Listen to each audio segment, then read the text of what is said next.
Bueno, hoy a nivel nacional no hay mucha variación respecto a estos últimos días. Seguimos con una tendencia similar, con una pequeña estabilización. Ha habido 439 casos notificados por las comunidades autónomas nuevos a día de hoy.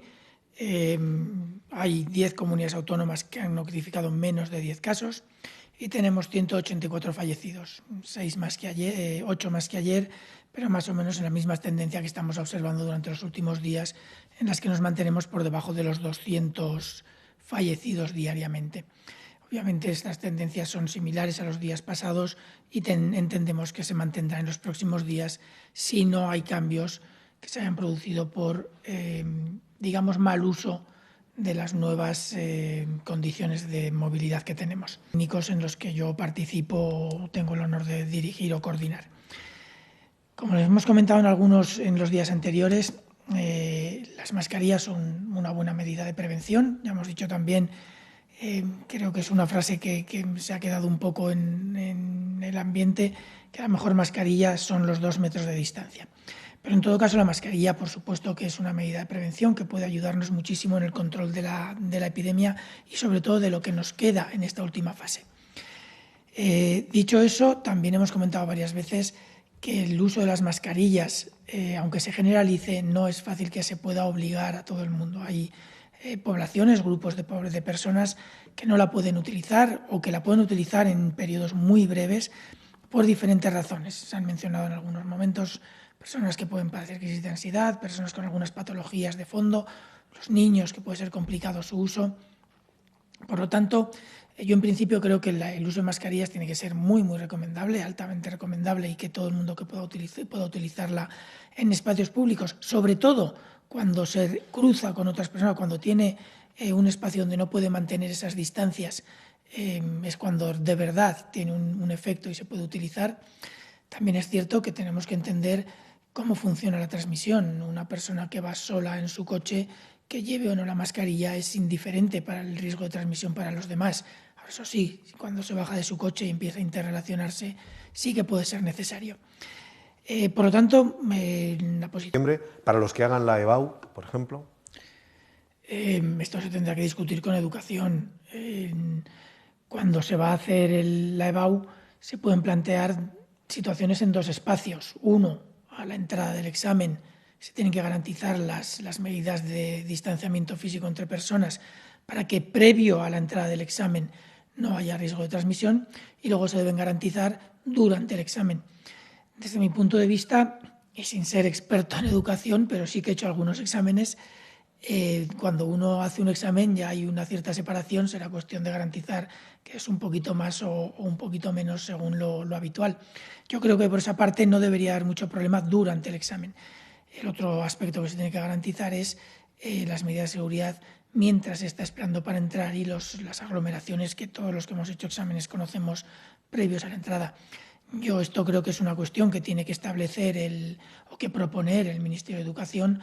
Entiendo que de alguna manera nos pedirán opinión al Ministerio de Sanidad de las medidas que ellos propongan, y cuando haya esa propuesta, pues lo valoraremos conjuntamente con ellos. Si las clases tienen que...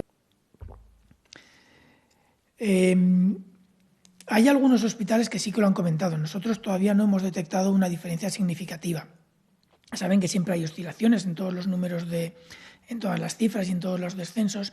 Sí que puede haber un pequeño aumento que tendrá que valorarse con mucho cuidado. También puede ser, ya les digo que las cifras brutas no llaman demasiado la atención, pero sí que porcentualmente podría ser. Si ahora tenemos una cifra mucho menor de casos y tenemos mucha menor transmisión en personas mayores, sí que puede detectarse también en algunos niños.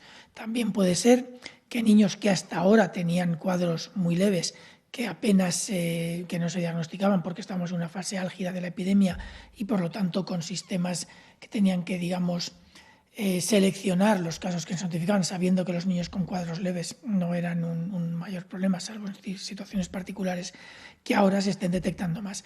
Todo esto lo estamos valorando. Sí que esas oscilaciones preocupan. ¿Sobre el tema de la letalidad? Sí, la letalidad. Como están viendo, en prácticamente todos los países europeos hay letalidades por encima del 10%, en todos los países que han tenido un volumen importante de casos.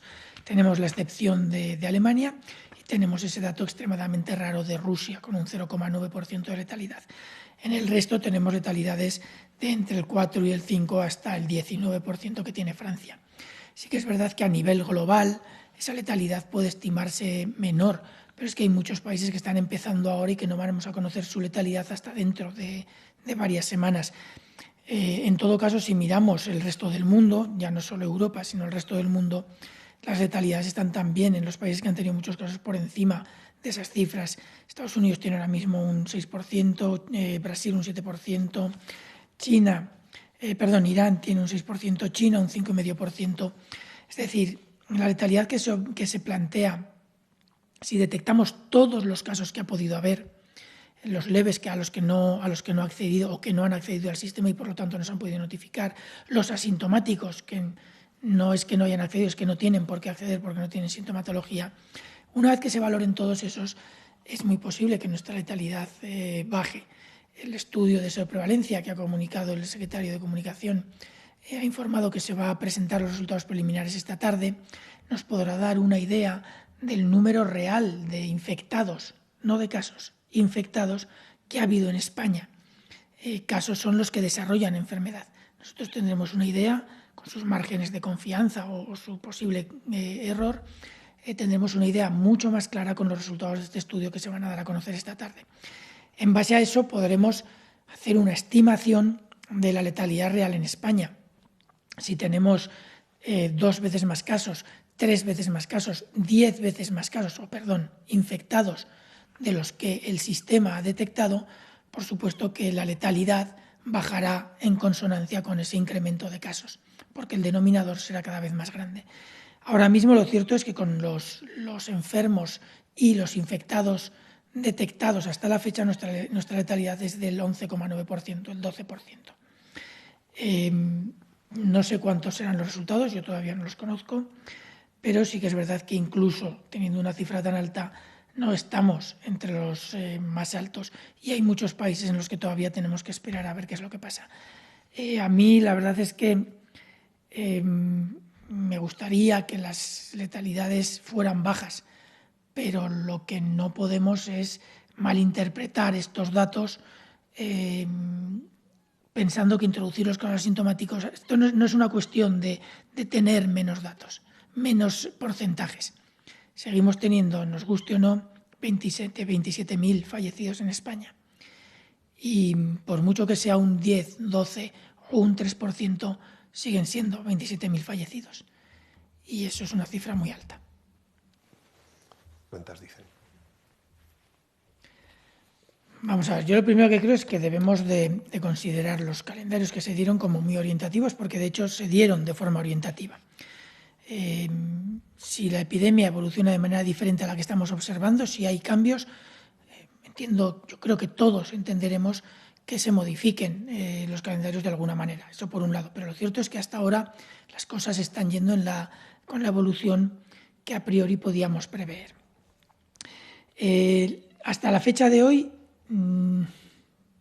déjenme que mire, no sé si lo tengo aquí anotado.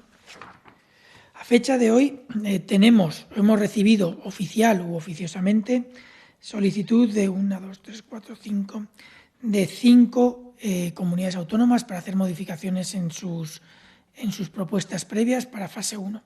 Luego además tenemos las islas que ya estaban en fase 1 desde una semana antes que el resto de los territorios, que también ha hecho una propuesta para fase 2 y se está valorando. Y luego tenemos algunos otros lugares que han dicho que van a hacer, nos han dicho oficiosamente que van a hacer la propuesta, pero todavía no la hemos recibido. En principio, hoy al mediodía tendremos las solicitudes y mañana por la noche, o como muy tarde, el viernes por la mañana, se hará la valoración conjunta con el ministro y las comunidades autónomas y se hará la propuesta. Las discusiones con las comunidades autónomas se establecen desde hoy hasta mañana por la noche, con lo cual yo creo que todo el mundo estará bien informado del proceso. Además de eso,